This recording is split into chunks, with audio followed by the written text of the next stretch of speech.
Hello everyone, very welcome to our channel online GS by Diwakar and this is Satyam Parmar. तो यहाँ पे अपन लोग 2023 दिसंबर का पेपर डिस्कस करने वाले हैं यूजीसी नेट का। ठीक है, तो ये पेपर अपन लोग डिस्कस करेंगे और यहाँ पे आप लोग देखिए कि किस पोर्शन से कितने क्वेश्चंस पूछे गए हैं, ये भी इसमें दिया गया है। तो आप लोग देख सकते हैं कि यहाँ पे पहला है भूआकृति विज्ञान यानी कि ज्योमोर्फोलॉजी, वहाँ से 9 क्वेश्चंस पूछे गए हैं। जलवायु विज्ञान क्लाइमेटोलॉजी से आपके 9 क्वेश्चन पूछे गए हैं। ओशियनोग्राफी से 3 पूछे गए हैं और जो आपका एनवायरनमेंट ज्योग्राफी है वहाँ से 8 पूछे गए हैं और जो आपकी पॉपुलेशन ज्योग्राफी है वहाँ से 10 क्वेश्चंस पूछे गए हैं। ये सभी आपके पोर्शंस के रेशियो दिए गए हैं, कहाँ से कितने क्वेश्चंस पूछे गए हैं। इसी आधार पर आप लोग अभी भी क्वेश्चन सॉल्व कर सकते हैं और आप लोग 2019 से लेकर के 2023 तक के सभी पेपर्स को अगर सॉल्व कर जाएंगे तो भी आपका पेपर निकल सकता है। ठीक है, तो चलिए शुरू करते हैं आज का अपना ये सेशन। अगर आप लोग चैनल पर नए हैं तो इसको आप लोग शेयर, लाइक, सब्सक्राइब सब कर दीजिएगा। टॉपिक वाइज यहाँ पे क्वेश्चंस दिए गए हैं तो टॉपिक वाइज ही अपन लोग डिस्कस करेंगे।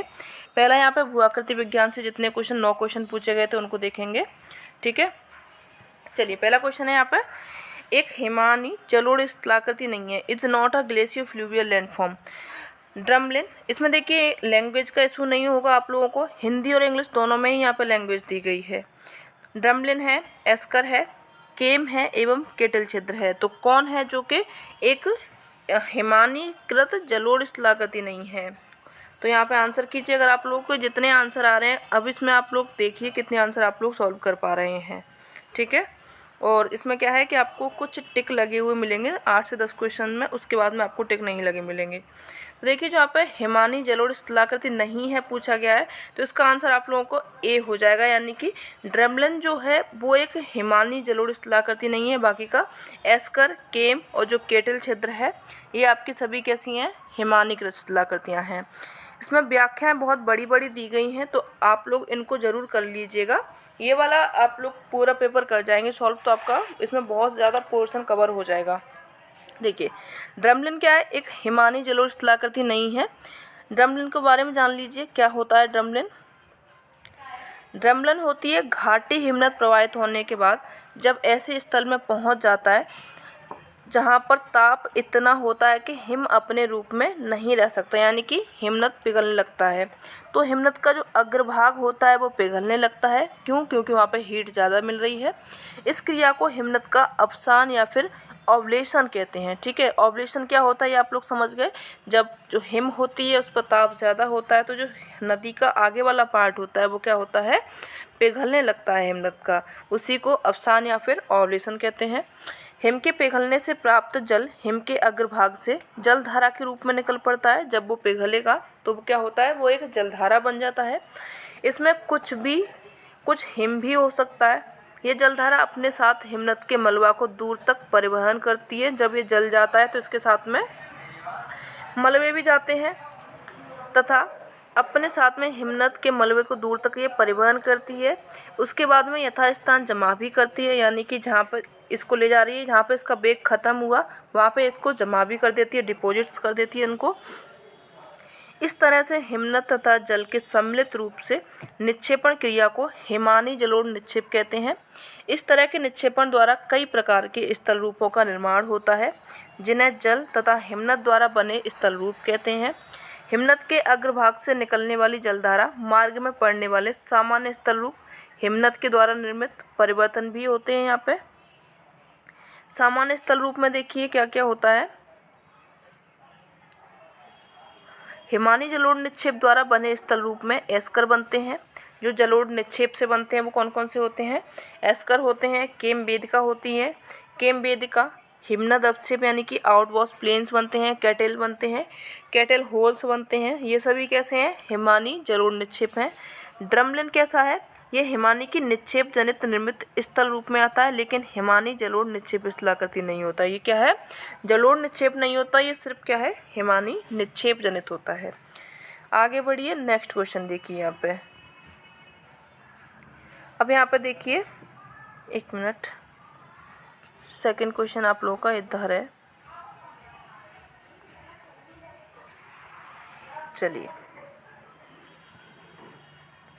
थोड़ा एक आपके क्वेश्चन एक एक क्वेश्चन बहुत लंबा हो जाएगा, लेकिन कोई नहीं, आप लोग इसको डिटेल में करके जाइएगा।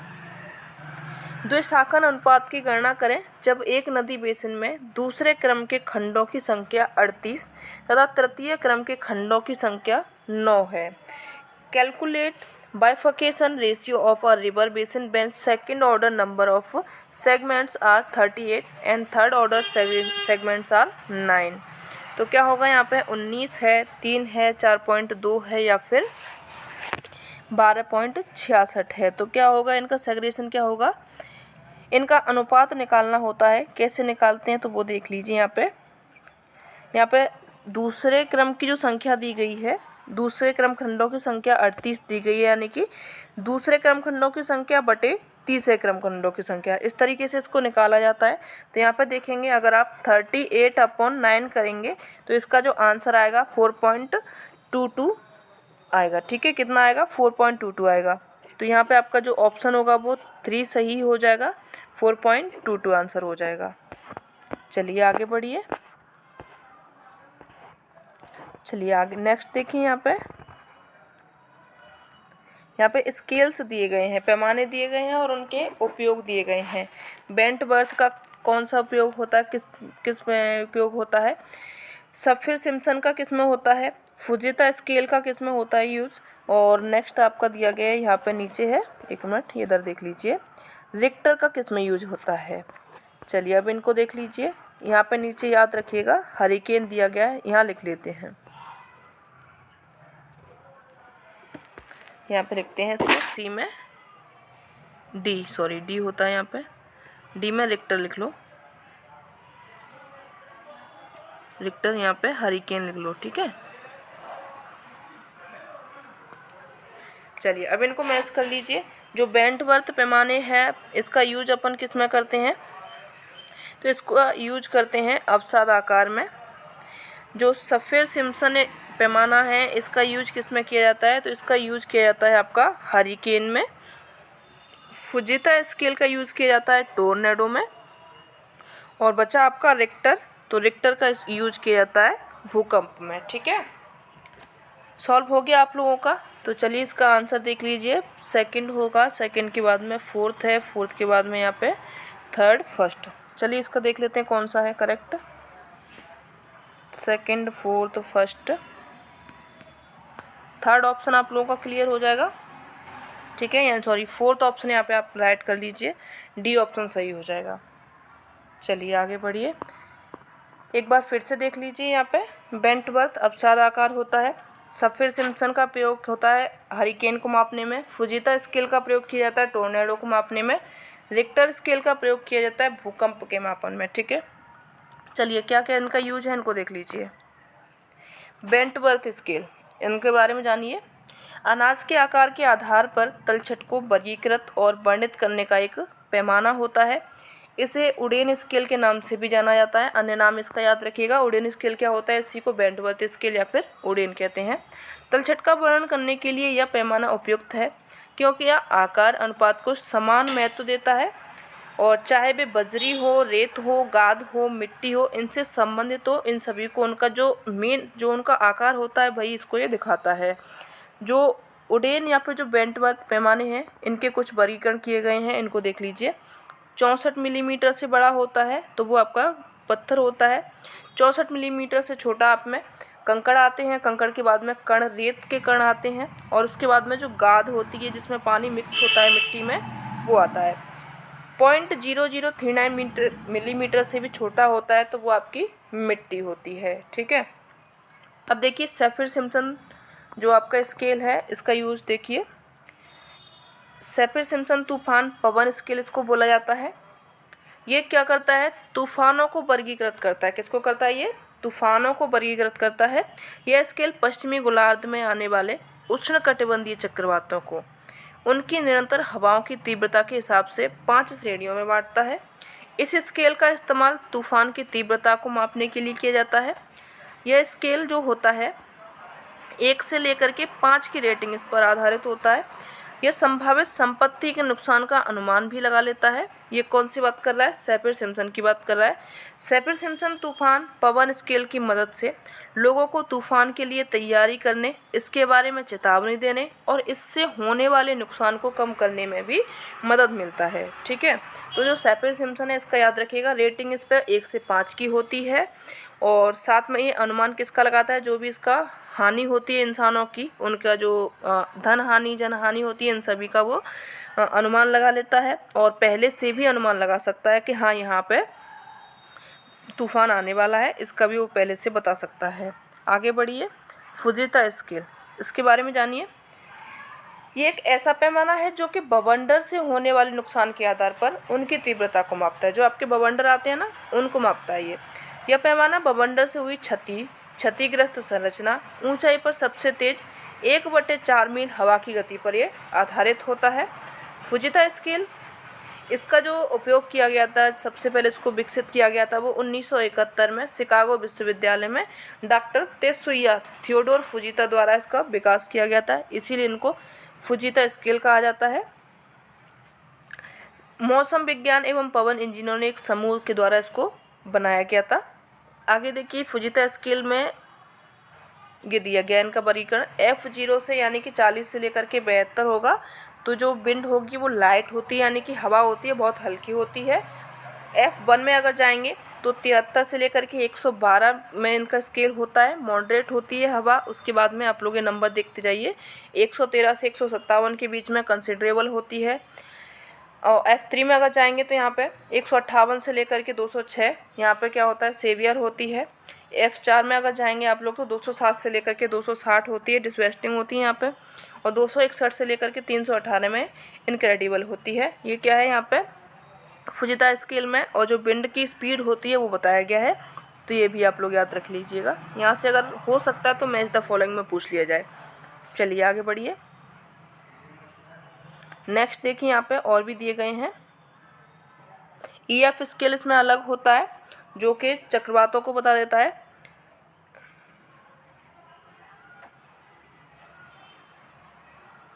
चक्रवातों को ये बताता है यहाँ पे।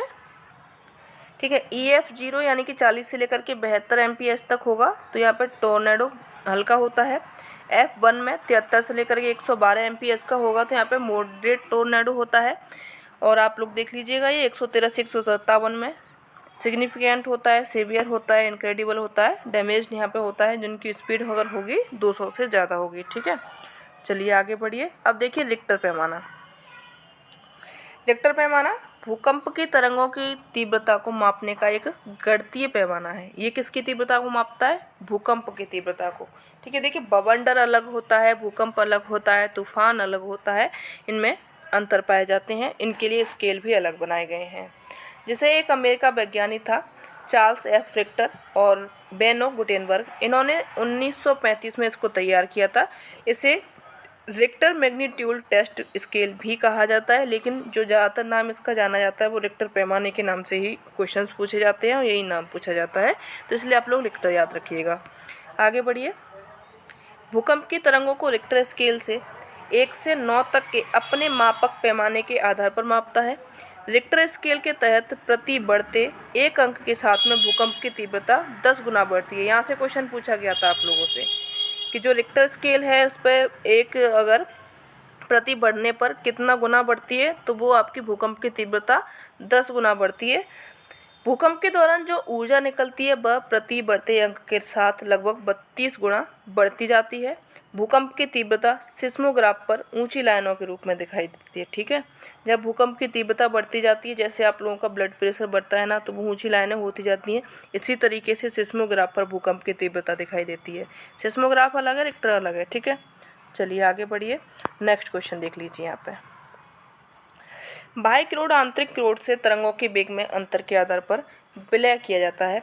Outer core is differentiate from inner core on the basis on variants in the velocity of waves PSL, P&S, S and P। तो जो बाह्य को क्रोड है और आंतरिक क्रोड है, इनमें तरंगों के वेग में अंतर होता है।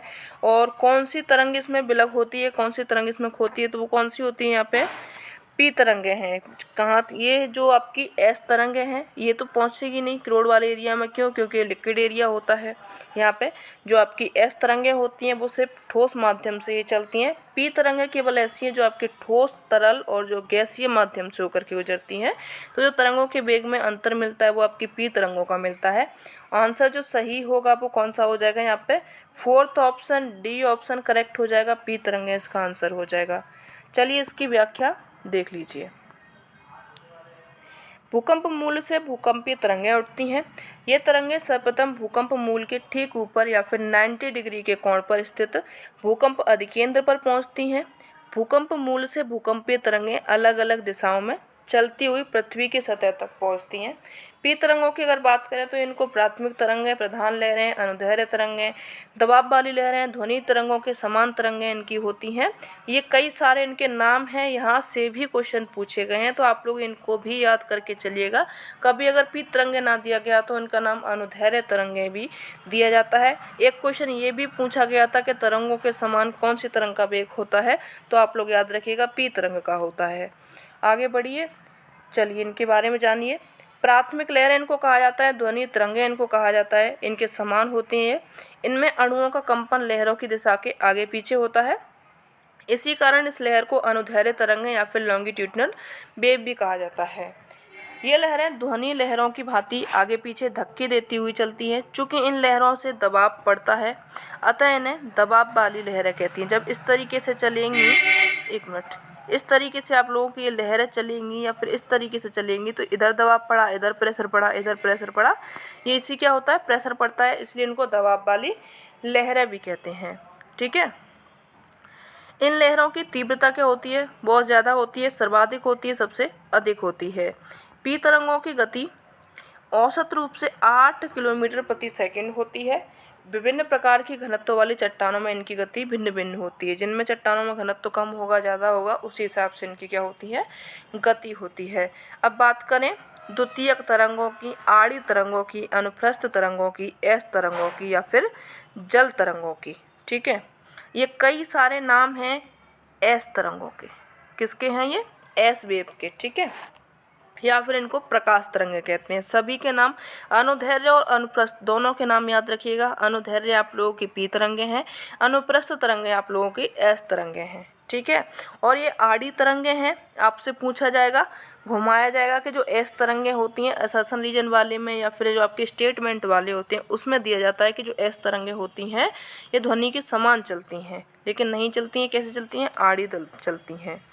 चलिए अब इनकी व्याख्या देखिए। ये लहरें जल तरंग या फिर प्रकाश तरंग के समान होती हैं। इन्हें आड़ी लहरें इसलिए कहते हैं क्योंकि इनमें अणुओं की गति लहर के समकोण पर होती है। उनकी कैसी होती है? लहर के समान होती है, इनकी समकोण पर होती है। अर्थात अणुओं की कंपन लहरों की दिशा के आर पार होती है। इन्हें द्वितीयक या फिर गौड़ लहरें भी कहते हैं। ये लहरें पी तरंगों के बाद में प्रकट होती हैं। इनकी गति पी तरंगों की अपेक्षा कम होती है। पी तरंगों की कितनी होती है? 8 किलोमीटर पर सेकंड होती है, इनकी उससे कम होती है। इस लहर को विध्वंसक लहर भी कहा जाता है। ये लहरें तरल पदार्थ से होकर के नहीं गुजरती हैं, ये सिर्फ गुजरती हैं कहाँ से? ठोस माध्यम से होकर के गुजरती हैं। अब आइए अपनी धरातली लहरों पर, सरफेस वेव पर, एल तरंगों पर। ठीक है। दो तरंगों की अपेक्षा वेग इनमें कम होता है तथा इनका भ्रमण पथ पृथ्वी के धरातलीय भाग पर होता है। जो अपनी प्रॉपर्टी होती है उसके ये सरफेस पर होती है, इसलिए इनको सरफेस वेव भी कहते हैं। ये लहरें जल से होकर भी गुजर सकती हैं। इन लहरों की गति जो पी तरंगें होती हैं उनसे बहुत कम, यानी कि 3 किलोमीटर प्रति सेकंड की होती हैं। ये लहरें जो होती हैं सबसे ज़्यादा विनाशकारी होती हैं। पी तरंगें विनाश नहीं करती हैं, जो आपका सरफेस है उस पर इतनी ज़्यादा विनाश नहीं करती जितनी एल वेव्स करती हैं। ठीक है। इनको लब वेव्स भी कहा जाता है। आगे बढ़िए।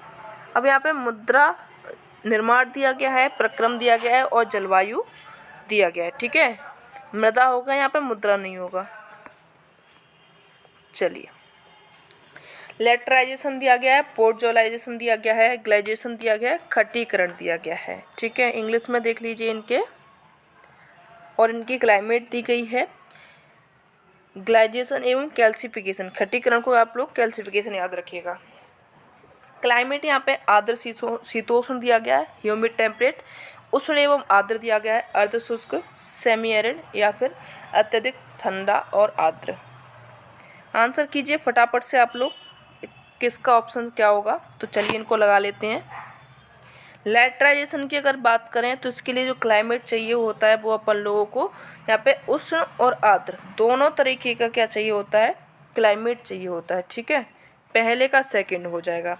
पॉडुलाइजेशन, इसमें जो आपको क्लाइमेट चाहिए वो आपको आर्द्र शीतोष्ण चाहिए होता है।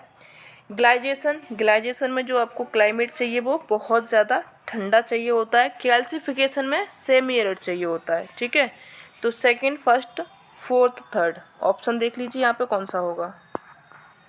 सेकंड, फर्स्ट, फोर्थ एवं थर्ड, डी ऑप्शन करेक्ट है। ठीक है, फोर्थ ऑप्शन करेक्ट है। चलिए इनकी व्याख्या देख लीजिए सभी की एक एक करके। यहाँ पे पहले इनको देख लीजिए। लेटराइजेशन के लिए क्लाइमेट कैसे चाहिए, उष्ण एवं आर्द्र चाहिए। पॉडुलाइजेशन के लिए आर्द्र शीतोष्ण चाहिए। ग्लाइजेशन के लिए अत्यधिक ठंडा एवं आर्द्र चाहिए। खटीकरण या फिर कैल्सिफिकेशन के लिए अर्ध शुष्क चाहिए। चलिए अब देखिए इनकी डिटेल पढ़ लीजिए। लेटराइजेशन, इनकी जो प्रक्रिया होती है उष्ण एवं उपोष्ण कटिबंध में एक प्रभावी प्रक्रिया है। वर्षा ऋतु के दौरान मूसलाधार वर्षा प्रायद्वीप पठार की मिट्टियों में उच्च स्तरीय निच्छालन क्रिया लीचिंग को प्रेरित करती है। किसको करती है ये, प्रायद्वीप भारत में होती है ये निच्छालन या फिर लीचिंग प्रोसेस को ये प्रेरित करती है। कौन करती है ये, लेटराइजेशन। अब बात करें अर्ध शुष्क प्रदेशों में, इसमें क्या होता है, बाष्पीकरण की दर होती है जो उच्च होती है, हाई होती है। कोशिका क्रिया को ये प्रेरित करती है जिससे मिट्टी की ऊपर की परतों में कैल्शियम एकत्रित हो जाता है, जिसे कैल्सिफिकेशन या फिर खट्टीकरण कहते हैं। आपने देखा होगा मिट्टी सफ़ेद सफ़ेद सी हो जाती है और जो परतें बन जाती हैं उस पर। पॉडुलाइजेशन, इसकी प्रक्रिया आर्द्र शीतोष्ण क्षेत्रों में होती है। इसमें लोहा और एल्यूमिनियम इनके ऑक्साइड पाए जाते हैं। यह प्रक्रिया उन क्षेत्र में होती है जहाँ पर वर्षा और बाष्पीकरण ज़्यादा होता है। खनिज को लीचिंग प्रोसेस यहाँ पे बोलता है। ठीक है, जो लीचिंग प्रोसेस होती है उसके द्वारा खनिजों को यहाँ से हटाया जाता है। कई पॉडजोल मिट्टी शंकुधारी जंगलों के नीचे भी बनती हैं। ग्लाइजेशन, इसकी बात करें, यह प्रक्रिया नम व ठंडी जलवायु में होती है। मिट्टी की विशेषताओं के विकास के लिए खराब जल निकासी की स्थिति, ऑक्सीजन की कमी और जहाँ जल भराव की स्थिति बनी रहती है, इसके कारण मूल सामग्री के ऊपर मिट्टी की प्रोफाइल के निचले हिस्से में एक गली या फिर गिली क्षितिज का विकास होता है। ऐसी मिट्टी को हाइड्रोऑर्फिक मिट्टी भी कहा जाता है। ठीक है, सभी की डिटेल आप लोग एक बार फिर से देख लीजिएगा, इनको कर जाइएगा तो आपका कई सारे क्वेश्चन यहाँ से मिलेंगे आपको जब पेपर देने जाएंगे। ये अभी जो जून 2024 वाला एग्ज़ाम होने वाला है, 18 जून को शायद आप लोगों का एग्ज़ाम है। चलिए आगे बढ़िए। स्लेट तथा शिस्ट के मध्य रूपांतर की कोटि प्रदर्शित करती है। क्या करती है, represent a degree of metamorphism between slate and schist, phyllite, gneiss, संगमरमर एवं क्वार्टजाइट। तो जो स्लेट और शिस्ट के बीच में जो कोटि होती है वो कौन सी कोटि बनती है, ये क्वेश्चन आप लोगों से पूछा गया है। तो यहाँ पे फाइलाइट बनता है। ठीक है, फर्स्ट ऑप्शन ए करेक्ट हो जाएगा। इसकी व्याख्या देख लीजिए।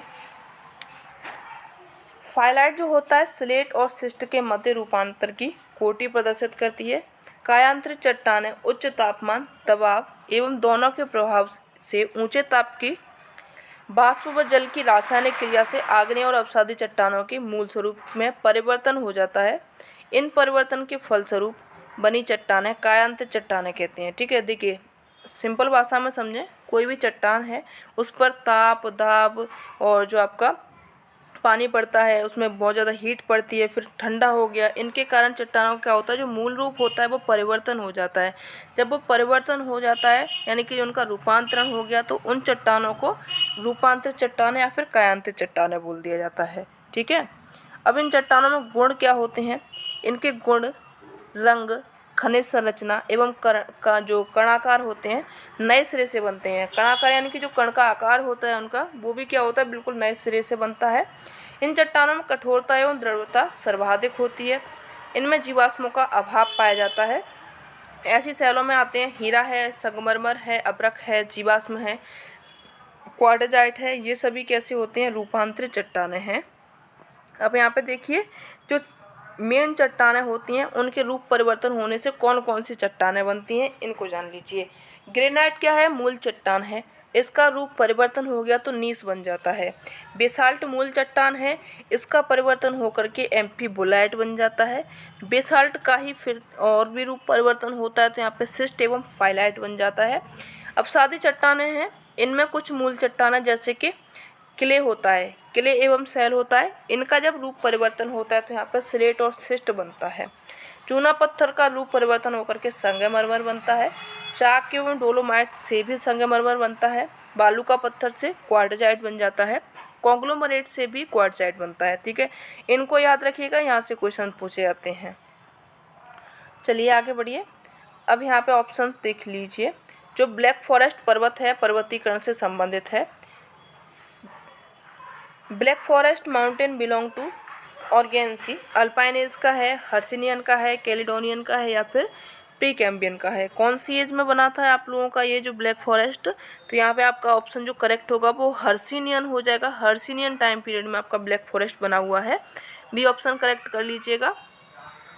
इनकी व्याख्या देख लीजिए। ब्लैक फॉरेस्ट पर्वत हर्सिनियन पर्वतीकरण से संबंधित है। पर्वत उत्पत्ति के प्रथम चरण में अरावली पर्वत की उत्पत्ति हुई थी। सबसे प्राचीन पर्वत आपका जाना जाता है, सर्वाधिक पुराना होता है। प्री कैम्ब्रियन टाइम में ये बना था, धारवाड़ियन चट्टानों से निर्मित है। इसे चार्नियन पर्वतीकरण काल भी कहा जाता है। लॉरेशियन पर्वत जो अल्गोमन पर्वत है, क्लामीनियन पर्वत है जो कि कहाँ पे है आपका उत्तर अमेरिका में है। और साथ में आपका फेनोस्कैंडिया है। ये सभी पर्वत जो बने हैं प्री कैम्ब्रियन टाइम में ही बने हैं या फिर आपका चार्नियन टाइम बोल लीजिए। दूसरा चरण आया पर्वत का जिसमें कैलिडोनियन, इन पर्वतों की उत्पत्ति हुई जिसमें बने थे जो भारत में इस समय में कोडप्पा भूषण नदी से पूर्वी घाट बना। विभिन्न नदियाँ जैसे कि महानदी बनी, गोदावरी बनी, कृष्णा बनी, कावेरी बनी, ये सभी नदियों के द्वारा इनको काट दिया गया। स्कैंडिनेवियाई, ब्राजीलियन, भारत के विंध्याचल पर्वत, महादेव, सतपुड़ा, ये सभी कौन से टाइम के हो जाएंगे? आपके कैलिडोनियन टाइम के हैं। आगे बढ़िए। तीसरा चरण आता है जो कि आपका हर्सिनियन के नाम से जाना जाता है। इसमें जो पर्वत निर्माण हुआ भारत में विंध्याचल, इनका मतलब चल ही रहा था। सतपुड़ा, विंध्यन भूषणती, ये सभी बने। विंध्याचल एवं सतपुड़ा के मध्य एक भ्रंश घाटी है जिसमें नर्मदा नदी जाती है पूरब से पश्चिम की ओर में। ठीक है, इस तरीके से बहती है ये और जाकर के अरब सागर में गिरती है। इसलिए जो विंध्याचल एवं सतपुड़ा को मोरदार पर्वत होने के बावजूद भी भ्रंशित पर्वत कहा जाता है। इसका नामकरण जनवरी के हॉर्स पर्वत के नाम पर हुआ था। इसका जो निर्माणीकरण है पैलियोजोइक महाकल्प के अंतिम शक में हुआ था जो आपका 28 से लेकर के 24 करोड़ वर्ष पूर्व माना जाता है। ब्रिटेन पर्वत है बॉस्चेस, ब्लैक फॉरेस्ट, आल्प्स आंतरिक भाग, फ्रोकेन बोल्ट पर्वत है, तारिम बेसिन है, यूराल है, गोबी मरुस्थल है, आपलेशियन पर्वत है। इन सभी का निर्माण कब हुआ था? इन सभी का जो निर्माण हुआ था वो आपका हर्सिनियन टाइम में हुआ है। चौथा चरण आया जिसमें अल्पाइन क्रम के पर्वत बने। उनमें देख लिए कौन कौन से बने हैं। इसमें भारत का बृहद, मध्य एवं शिवालिक बनाता है। इनको याद रखिएगा, यहाँ से अगर हो सका तो इस बार क्वेश्चन आ सकता है। हिमालय श्रेणियाँ आती हैं जो कि नवीनतम मोरदार पर्वत हैं। स्मरणीय है कि बृहद हिमालय की उत्पत्ति के समय ही भारतीय प्लेटों के तिब्बत प्लेट से टकराने के फलस्वरूप भारत के पश्चिम भाग से भ्रंशित होकर समुद्र के अंदर अधोगमित होने से पश्चिमी घाट भ्रंशित पर्वत का निर्माण हुआ। वस्तुतः घाट पर्वत जो पश्चिमी घाट है ये बना, पर्वत नहीं, जो प्रायद्वीप पठार है इसका एक कगार बना। इस अल्पाइन पर्वतीकरण में रॉकी जो कि उत्तरी अमेरिका में है, एंडीज जो कि दक्षिण अमेरिका में है, यूरोप में बना अल्पाइन, और जो आल्प्स बने Dinaric Alps, Carpathian, Pyrenees Balkan, Caucasus, Atlas, ये सभी पर्वत बने थे। और जो आपका हिमालय की पामीर घाट के जाग्रेस, एल्बोर्ज, क्यूनलून, काराकोरम, अराकानियोमा जो कि म्यांमार में है, ग्रेट डिवाइडिंग रेंज जो कि ऑस्ट्रेलिया में है, हिमालय की 3 श्रेणियाँ, ये सभी कब बनी थी आप लोगों की? ये सभी जो आपकी श्रेणियाँ बनी हैं ये आपके अल्पाइन क्रम की हो जाएंगी। ठीक है, चलिए आगे बढ़िए। नेक्स्ट क्वेश्चन देखिए यहाँ पे। मृदा परिच्छेदिका के संदर्भ में कथनों पर विचार करना है। यहाँ पे consider the following statement with regard to soil profiles. चलिए यहाँ पे ए ऑप्शन में दिया गया है ओसाइन स्तर। इसमें अधिकतर धरातल का कचरा और आंशिक सड़ा हुआ जैविक पदार्थ होता है। इनको क्या करना है, अपन लोग को मैच करना है, ठीक है।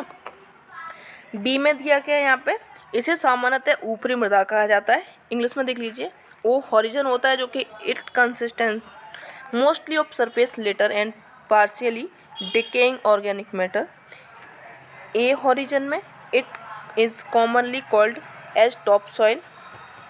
ई हॉरिजन में दिया गया है, यह मृदा की सबसे निम्नतम सतह है जिसमें मुख्यतः जनक सामग्री होती है, यानी कि it is the lowest soil layer consist being mostly of parent material. B संस्तर में दिया गया यह निच्छालन का क्षेत्र है जो कि ऊपरी मृदा का ऊपरी मृदा तथा निचली मृदा कम उपजाऊ सतहों के बीच में पाया जाता है। तो चलिए अब इनको मैच कर लीजिए किसका क्या सही होगा।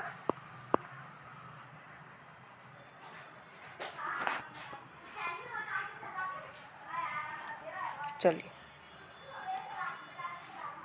थोड़ा सा छोटा कर लें, इससे आपको दिखेगा।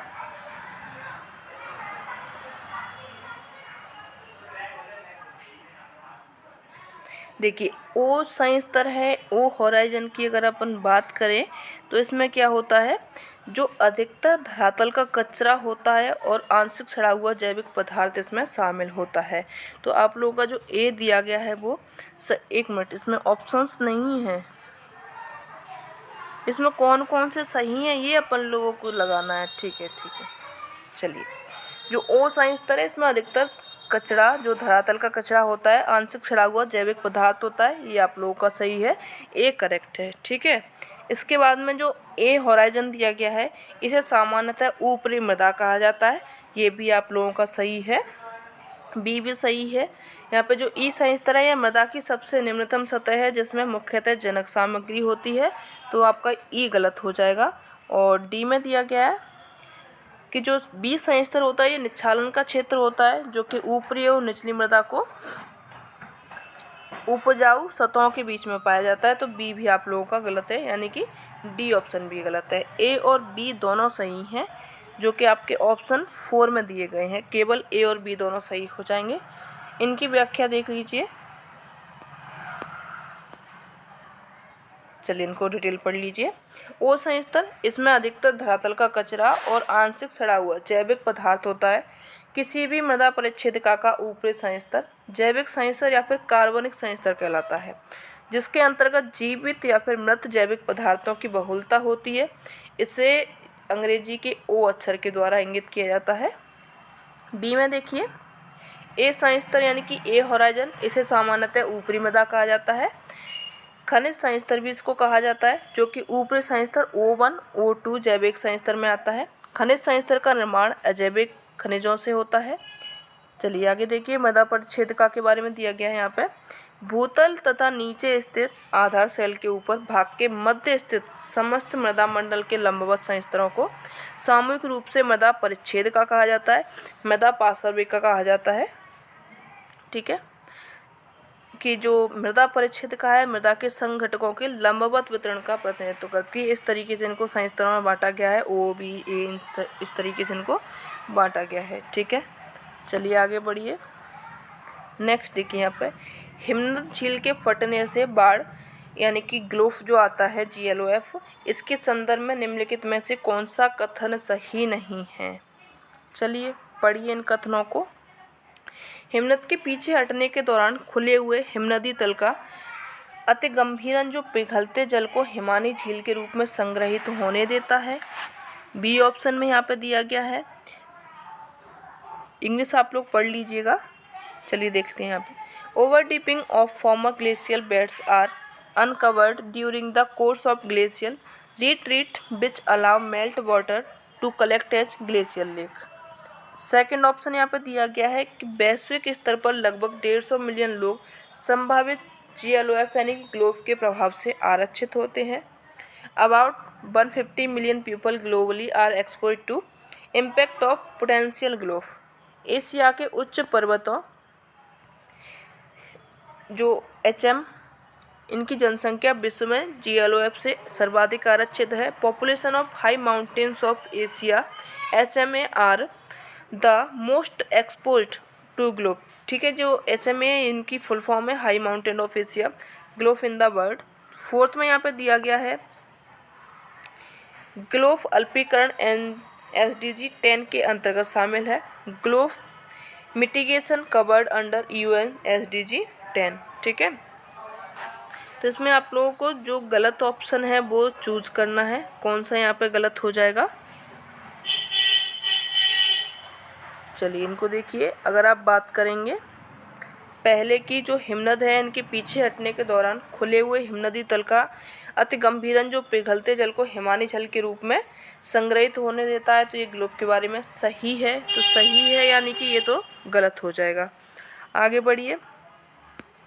वैश्विक स्तर पर लगभग 150 मिलियन लोग संभावित ग्लोब के प्रभाव से आरक्षित हो रहे हैं, तो ये आप लोगों का गलत हो जाएगा। कितने हैं यहाँ पे? करीब 15 मिलियन के करीब में लोग प्रभावित होते हैं, ना कि 150 मिलियन के करीब में। ठीक है, तो आपका बी ऑप्शन गलत है। सी आपका दिया गया है कि जो एशिया के उच्च पर्वत हैं, यहाँ पे जो हाई माउंटेन ऑफ एशिया है, यहाँ पे जनसंख्या विश्व में ग्लोब से सर्वाधिक आरक्षित हो रही है, ये भी सही है, इसलिए आपका ये भी गलत हो जाएगा। पहले तो अभी आपका सेकंड ऑप्शन गलत दिया गया है। 4 में देखिए, यहाँ पे जो GLOF अल्पीकरण है ये UN SDG 10 में शामिल है, तो इसका तो कोई उल्लेख नहीं मिलता है ग्लोब के बारे में, तो ये भी आप लोगों का गलत हो जाएगा। 2 और 4 दोनों ऑप्शन गलत हैं, लेकिन इसमें ऑप्शन दिए नहीं गए हैं, तो आप लोग इनको जो व्याख्याएं स्टेटमेंट्स हैं इनको याद रखिएगा कि जो 10 में कोई इनका संबंध नहीं है, और जो सेकंड वाला ऑप्शन है वो गलत है। करीब 15 मिलियन के लोग में आरक्षित होते हैं यहाँ पे। ठीक है, 2 और 4 दोनों गलत हो जाएंगे। अगर आप इसकी व्याख्या देखना चाहें तो ये देख सकते हैं। वैश्विक स्तर पर लगभग 15 मिलियन लोग को जो है विनाश हो रहा है किसका? हिमनद से, जो किसी भी समय उनके प्राकृतिक बांधों को तोड़ सकता है। सबसे बड़े खतरे का सामना करने वाले लोग एशिया में हैं, दक्षिण अमेरिका के पहाड़ी क्षेत्रों में रहते हैं। भारत, पाकिस्तान, पेरू, चीन में रहने वाले लोग वैश्विक स्तर पर जोखिम में आधे से अधिक हैं। GLOF का जो SDG 10 है, इसके अंतर्गत कोई भी उल्लेख नहीं मिलता है। ठीक है, तो ये आपका जो एक पोर्शन था ज्योमॉर्फोलॉजी का वो कंप्लीट हो चुका है। अब अपन लोग क्लाइमेटोलॉजी के क्वेश्चंस को डिस्कस करेंगे। तो ये सेशन आपको कैसा लगा ज़रूर बताइएगा। अच्छा लगा हो तो अपने फ्रेंड्स को इसको शेयर ज़रूर कीजिएगा। इसमें जो आपका सभी क्वेश्चन इसी तरीके से डिटेल में मिलेंगे, यानी कि एक क्वेश्चन 4 ऑप्शन, 4 को ऑप्शन आप बिल्कुल डिटेल पा जाएंगे। ठीक है, मिलते हैं नेक्स्ट सेशन में, तब तक के लिए धन्यवाद। Thanks for watching.